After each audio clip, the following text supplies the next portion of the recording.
Latest எபிசோடுகளை விளம்பரங்களே இல்லாமல் காணுங்கள்.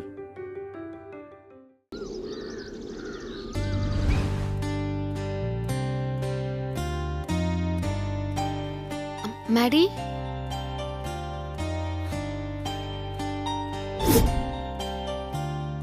மேடி, உங்களுக்கு நான் சொல்றேன். நீ என்ன லூசா? நேதான் உன்கிட்ட என் மூஞ்சிலே முழிக்காதன்னு சொல்லி அவ்வளவு திட்டி அனுப்புனல. கொஞ்சம் கூட அறிவே இல்லாம நான் கண்ணு முழிச்சு எந்திரிக்கும் போது என் முன்னாடி வந்து நிக்கிற. இல்ல மேடி, நீ எதுவும் பேசாத. வேணும்னே எனக்கு பிடிக்காததை பண்ணிட்டு அப்புறம் விளக்கம் வேற கொடுக்கற. இன்னைக்கு உன் முகத்துல முடிச்சிட்டேன்ல, இந்த நாள் விளங்கின மாதிரி தான்.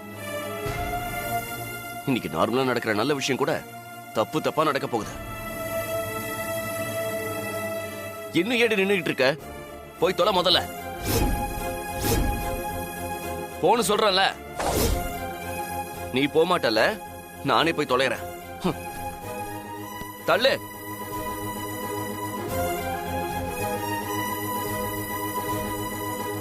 மேடி, நீங்க காரணமே இல்லாம என் மேல கோவப்பட்டா கூட பதிலுக்கு எனக்கு உங்க மேல கோவம் வர மாட்டேங்குது. எனக்கு உங்க மேல இருக்கிற காதல் பாசம் தான் இன்னும் அதிகமாகுது. நான் உங்க மேல வச்சிருக்கிற காதலும் பாசமும் உங்களை ஒரு நாள் மாத்துங்கிற நம்பிக்கை எனக்கு இருக்கு மேடி.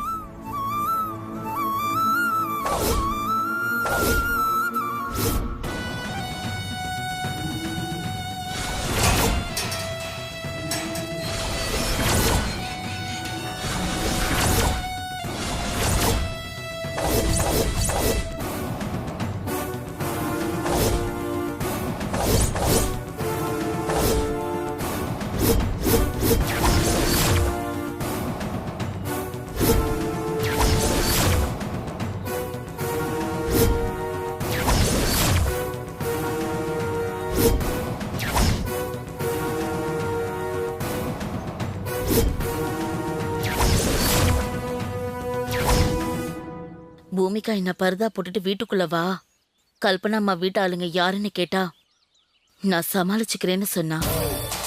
சரியா சமாளிப்பாளான்னு தெரியல, கொஞ்சம் பயமா தான் இருக்கு. கல்பனா அம்மா மட்டும் நான் பர்தா போட்டுட்டு வந்ததை கண்டுபிடிச்சிட்டாங்கன்னா அவ்வளவுதான், பிரச்சனை இன்னும் பெருசாகி பூமிகாவையும் என் கூட சேர்த்து வீட்டை விட்டு விரட்டி அடிச்சிருவாங்க.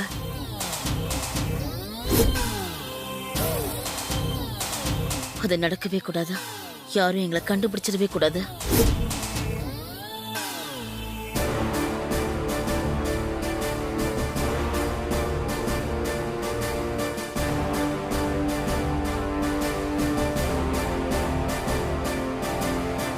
கண்மணி இந்த வீட்டை விட்டு போனதுல இருந்து இப்ப வரைக்கும் புடிச்சதை தின்னுட்டு ஏசி காத்துல தூங்கிக்கிட்டு ஜாலியா இருந்தேன். இந்த கண்மணி பூமிகா பிளான் படி வீட்டுக்குள்ள வந்துட்டான்னா என்ன நிம்மதியா தின்னுட்டு தூங்க விட மாட்டாளே.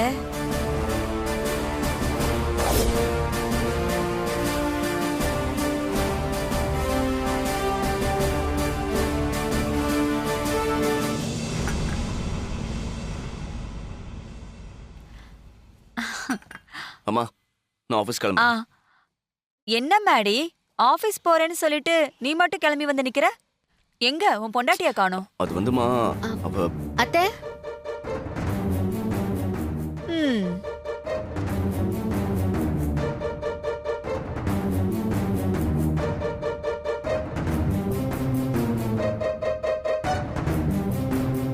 வாமா. என்ன ஸ்வேதா, உன் புருஷன் கூட ஜோடியா வராம தனியா வந்துட்டு இருக்க? அது ஒண்ணும் இல்ல அத்தை. எனக்கு ரூம்ல கொஞ்சம் வேலை இருந்தது, அதான் நான் மேடிய முன்னாடி போக சொல்லிட்டு நான் பின்னாடி வந்தேன். இங்க பாரு ஸ்வேதா, மேடி எங்க போனாலும் நீ அவன் கூட ஒன்னாதான் போணும். அவனை தனியா விடக்கூடாது.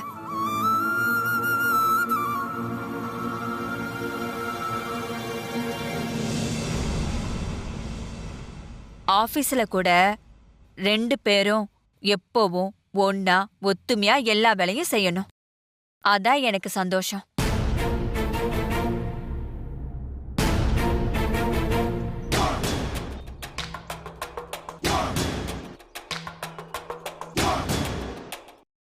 மேடிய அவன் பண்ற பிசினஸ்ல பெரிய ஆளா இந்த ஊரே கொண்டாடுற மாதிரி கொண்டு வர வேண்டியது உன்னோட பொறுப்பு ஸ்வேதா. குளிச்சா என்ன அமைதியா இருக்க? மேடிய பிசினஸ்ல பெரிய ஆளா ஆக்கிடுவல்ல? கண்டிப்பா அத்தை. அம்மா, அன்னைக்கு இதெல்லாம் சாதாரண விஷயமா? அண்ணனை ரொம்ப பெரிய ஆள் ஆக்கிடுவாங்க பாருங்க.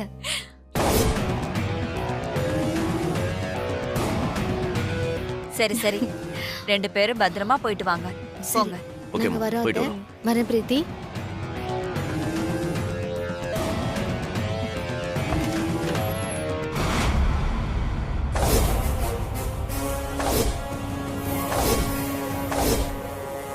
உள்ள வாங்க.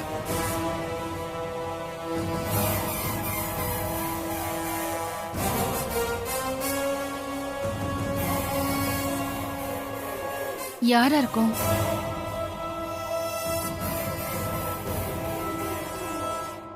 யார் வேணும்?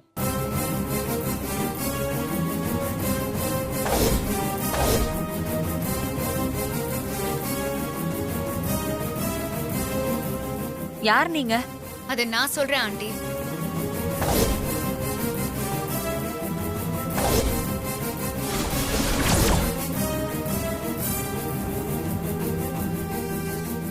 இவங்க எங்களோட சொந்தக்காரங்க.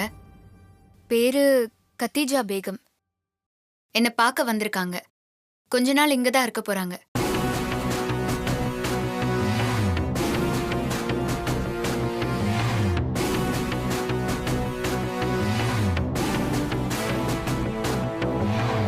என்ன பூமிகா சொன்னதை கேட்டு எல்லாரும் அமைதியா இருக்காங்க? ஏதாவது பதில் கவுண்டர் வந்திருக்கணுமே. பூமிகா, தோ வந்துருச்சுல்ல. நீ ஹிந்து, உன்னை பார்க்க வந்த அவங்க முஸ்லிம், சொந்தக்காரங்கன்னு சொல்ற.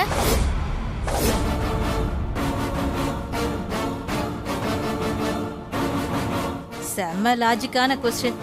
இது நமக்கு தோணாம போச்சே. பூமிகா இந்த கொஸ்டினை எப்படி சமாளிக்க போறாளோ தெரியல. சொதப்புனா மொத்தமா மாட்டிக்குவோம். ஆ, அது வந்து ரொம்ப வருஷமா எங்க பக்கத்து வீட்டுக்காரங்க இவங்க.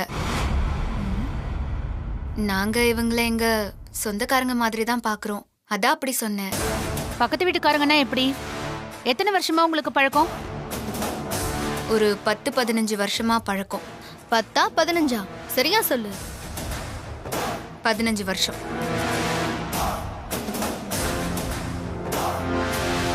இந்த அம்மா உனக்கு 15 வருஷமா பழக்கம்னு சொல்ற, சொந்தக்காரங்க மாதிரின்னு சொல்ற. ஆனா ஸ்வேதா கல்யாணத்துக்கு வரலையே.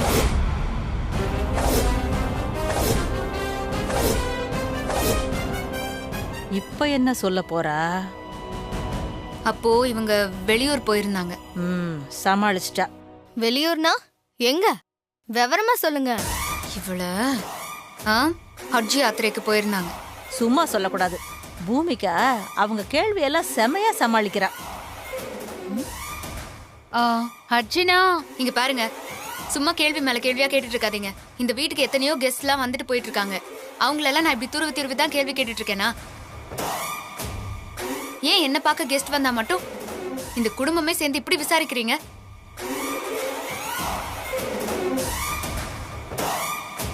கல்பனா ஆண்டி, இந்த வீட்ல எல்லாரையும் போலதான் நானும். எனக்கும் இந்த வீட்ல எல்லா உரிமையும் இருக்கு.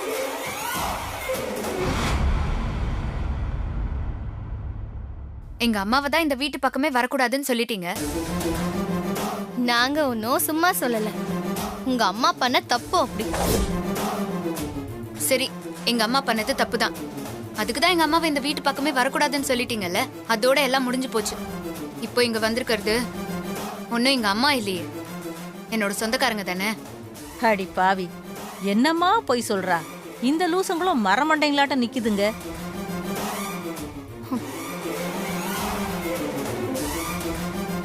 என் சொந்தக்காரங்க என்ன பார்க்க வந்து கொஞ்ச நாள் தங்கிட்டு போறதுல உங்க எல்லாருக்கும் என்ன பிரச்சனை? ஏதோ திருடனை கேள்வி கேட்கிற மாதிரி துருவி துருவி கேள்வி கேட்டுட்டு இருக்கீங்க. இங்க பாருங்க பூமிகா. பிரீத்தி, இத பத்தி இனிமே யாரும் பேச வேண்டாம். பூமிகா, உன் சொந்தக்காரவங்கள கூட்டிட்டு உள்ள போ. அம்மா, என்ன நீ?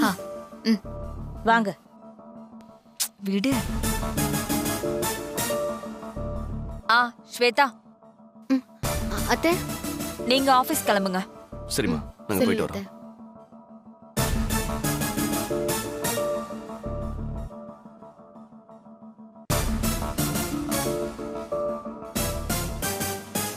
சொந்தக்காரங்க மாதிரின்னு சொல்றா. ஏதோ இடிக்குதே, கண்டுபிடிப்போம்.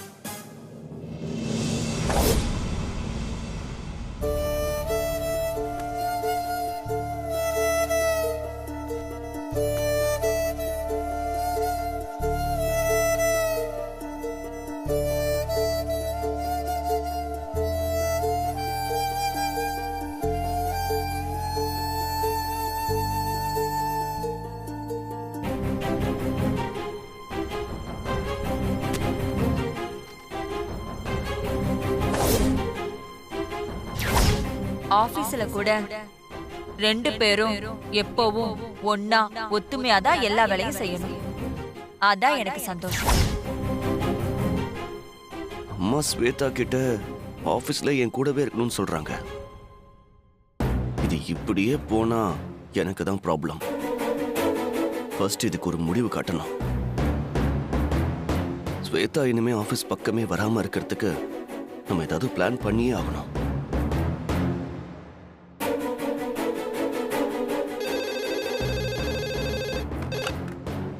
ஹலோ. சொல்லுங்க sir. Oh, thank you sir. Okay sir, sure sir. இன்னும் 3 days இருக்குல்ல சார்? ஷூரா பண்ணிடலாம் sir. It's my pleasure sir. நீங்க கண்டிப்பா வாங்க. சரி, okay, thank you sir.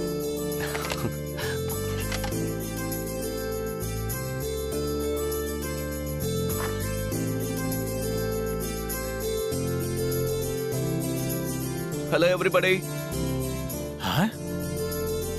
Listen to me. எல்லாரும் இங்க வாங்க. வா. நம்ம எல்லாருக்குமே ஒரு குட் நியூஸ். நான் இந்த கம்பெனியை பொறுப்பேற்றுக்கிட்டதுல இருந்து பெருசா ஒரு ப்ராஜெக்ட் எடுத்து நம்ம கம்பெனியை அடுத்த கட்டத்துக்கு கொண்டு போகணும்னு நினைச்சிட்டு இருந்தேன். அதுக்காக ரொம்ப நாளா ஒரு பெரிய கம்பெனி டீலுக்கு ட்ரை பண்ணிட்டு இருந்தேன். அது இப்ப நடக்க போகுது.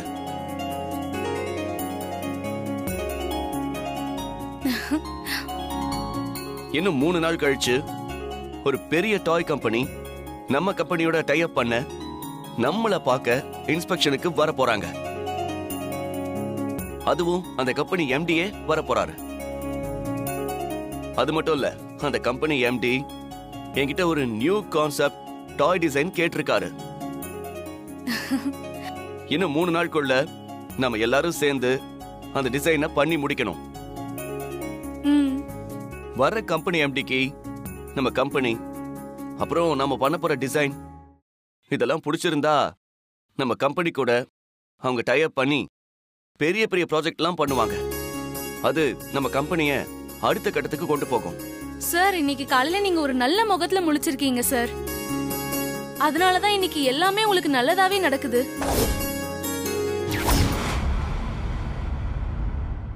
இன்னைக்கு ஒரு முகத்துல முடிச்சிட்டேன்ல, எனக்கு இந்த நாள் விளங்கின மாதிரி தான். நல்ல முகம்னா என்ன மகேஸ்வரி? எல்லாம் மேடி சார் அவருடைய வைஃப் முகத்துல தான் முழிச்சிருப்பாரு.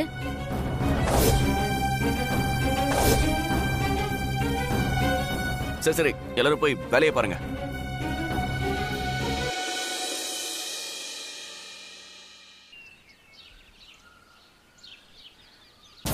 பூமிகா சொன்னபடி கண்மணியை எதையோ சொல்லி வீட்டுக்குள்ள கூட்டிட்டு வந்துட்டா. இனி இந்த 2 சைத்தானங்களும் சேர்ந்து என்ன என்ன பாடுபடுத்த போதுங்களோ தெரியலையே. பெத்த பொண்ணையும் பேத்தியும் சைத்தான்னு சொல்றியா? ஆமா, நான் உன்னை சைத்தான் நினைச்சது உனக்கு எப்படி தெரிஞ்சது கண்மணி? மைண்ட் வாய்ஸ் நினைச்சு உளறிட்டு இருக்கமா? உளறிட்டனா? அப்ப நான் மனசுக்குள்ளேயே யோசிக்கலையா? கிழிச்ச. இங்க பாரு, ஒழுங்கா எங்களுக்கு சப்போர்ட் பண்ணி நாங்க சொல்றதெல்லாம் கேட்டு எங்க கூட இருக்கிறதா இருந்தா இரு, இல்லன்னா நானே விஷம் வச்சு உனக்கு கொண்டுடுவேன். மா, பாட்டிய விடுமா, நம்ம விஷயத்துக்கு வா. ஸ்வேதா மேடிக்கு இடையில ஏதோ ப்ராப்ளம் இருக்குன்னு நமக்கு தெரிஞ்சு போச்சு. அந்த ப்ராப்ளத்தை எப்படி பெருசாக்கி ஸ்வேதாவை இந்த வீட்டை விட்டு வெளியே அனுப்ப எனக்கு ஒரு ஐடியா சொல்லுமா? ஒரு செம்ம ஐடியா இருக்கு. ஆனா அதை கரெக்டா பண்ணோம்னா நாம நினைக்கிற மாதிரியே மேடியே ஸ்வேதாவை வீட்டை விட்டு அனுப்பிடுவான். என்ன பிளான்மா? பிளான் ரொம்ப சிம்பிள். தனக்கு பிடிக்காத பொண்டாட்டியா இருந்தா கூட எந்த ஒரு ஆணுக்கும் தான் பொண்டாட்டிய இன்னொருத்தன் பார்த்தா சுத்தமா பிடிக்காது. அதனால நம்ம என்ன பண்றோம்னா, ஸ்வேதா மேடி கல்யாணத்துக்கு முன்னாடி ஸ்வேதாவை ஒருத்தன் உயிருக்கு உயிரா லவ் பண்ணியிருக்கான். ஸ்வேதாவும் அவனை லவ் பண்ணியிருக்கா. சந்தர்ப்ப சூழ்நிலையால ஸ்வேதாவால அவ லவ் பண்ண பையனை கல்யாணம் பண்ணிக்க முடியாம போய் மேடிய கல்யாணம் பண்ணிக்கிட்டா. அப்படியா கண்மணி? இந்த விஷயம் எனக்கு தெரியாம போச்சே. எங்களுக்கும் தெரியாதுதான். ஏன்னா நான் சொன்னதெல்லாம் கட்டுக்கதை. கட்டுக்கதையா? இந்த கதையை நீ நம்பின மாதிரி மேடியும் நம்பணும். அதுக்கு ஸ்வேதாவோட பழைய காதலன் மேடிக்கு ஒரு கடிதம் எழுதுற மாதிரி நான் சொல்ல சொல்ல நீ எழுதணும். என்ன கண்மணி, அதையும் நான் தான் பண்ணணுமா? முறைக்காத முறைக்காத, பண்ணி தொலைக்கிறேன். கடவுளே, என் கையெழுத்த வச்சு நான் தான் லெட்டர் எழுதுனேன்னு யாரும் கண்டுபிடிச்சிடக்கூடாது. எழுதுறியா? எழுதணுமா? அப்படியே எழுதுறேன். அன்புள்ள ஸ்வேதாவுக்கு.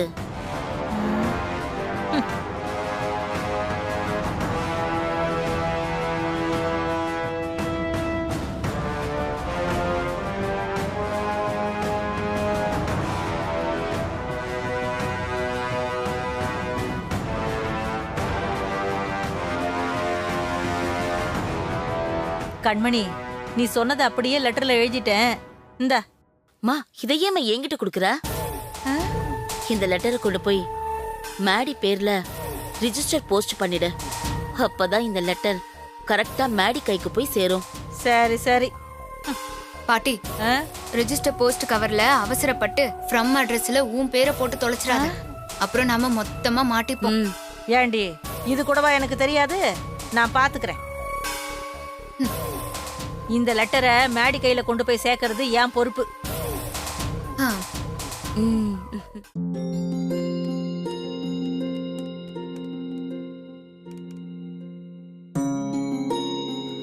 என்னன்னு தெரியல, இன்னைக்கு 12 மணிக்கே பசிக்க ஆரம்பிச்சிடுச்சு. லஞ்ச் வாங்கிட்டு வர சொல்லி சொன்னேன். மணி 1 ஆகுது, இன்னும் லஞ்சை காணோம்.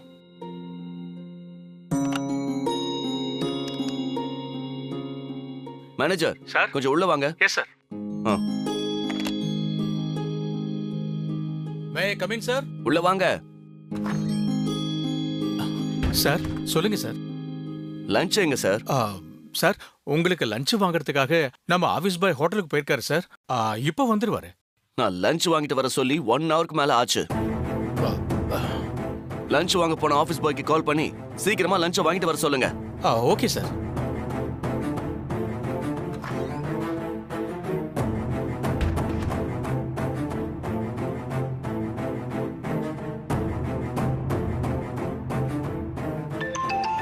அதுக்குள்ள போன் வந்துருச்சு. சார் சொல்லுங்க சார். எங்கேயா இருக்க? சார், ஹோட்டல்ல பார்சல் வாங்குறதுக்காக வெயிட் பண்ணிட்டு இருக்கேன் சார். ஏயா இன்னுமாயா பார்சல் வாங்கல? என்னையா வேலை பாக்குற நீ? நம்ம எம்டி பயங்கர பசியில இருக்காரு போல. லஞ்ச் எப்ப வரும்னு கேட்டு கோவமா இருக்காருயா. நான் என்ன சார் பண்றது? நீங்க தான் நல்ல காஸ்ட்லியான ஹோட்டல்ல லஞ்ச் வாங்கிட்டு வர சொன்னீங்க. சின்ன ஹோட்டல்லாம் அவசரப்படுத்தலாம், பெரிய ஹோட்டல்ல நம்ம எப்படி சார் பேச முடியும்? என்னையா நீ இப்படி சொல்ற? சரி, லஞ்ச் வாங்கிட்டு வர இன்னும் எவ்வளவு நேரம் ஆகும்? சார், நான் ஹோட்டல்காரங்களை அர்ஜென்ட் பண்ணி லஞ்ச் வாங்கினா கூட இருக்கிற டிராஃபிக்ல நான் வந்து சேர்றதுக்கு மினிமம் 1/2 hour ஆகும் சார். 1/2 மணி நேரம் ஆகுமா?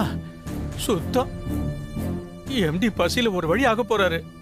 சரி சரி, சீக்கிரம் வாயா. வரேன் சார். ஐயோ, மேடி பசி தாங்க மாட்டாரே.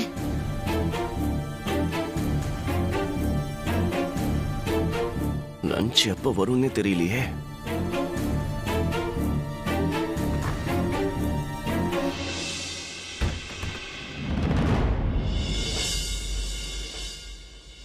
என்ன விஷயம்?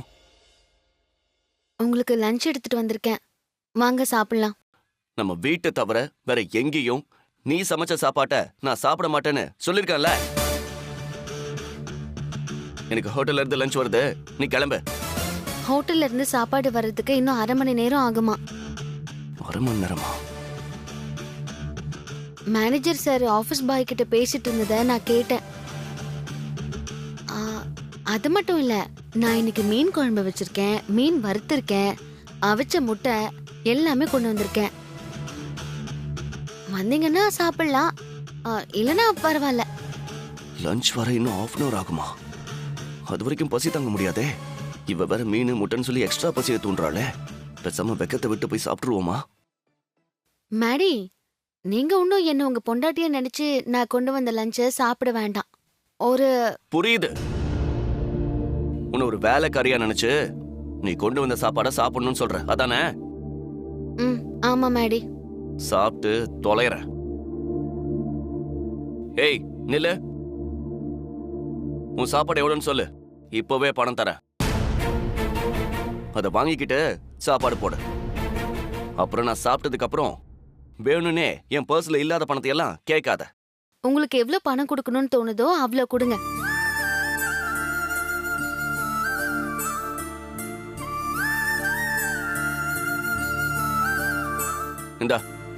இந்த பணத்தை வச்சுக்கிட்டு நீ கொடுத்த லஞ்சை என்கிட்ட கொடு. இந்தா.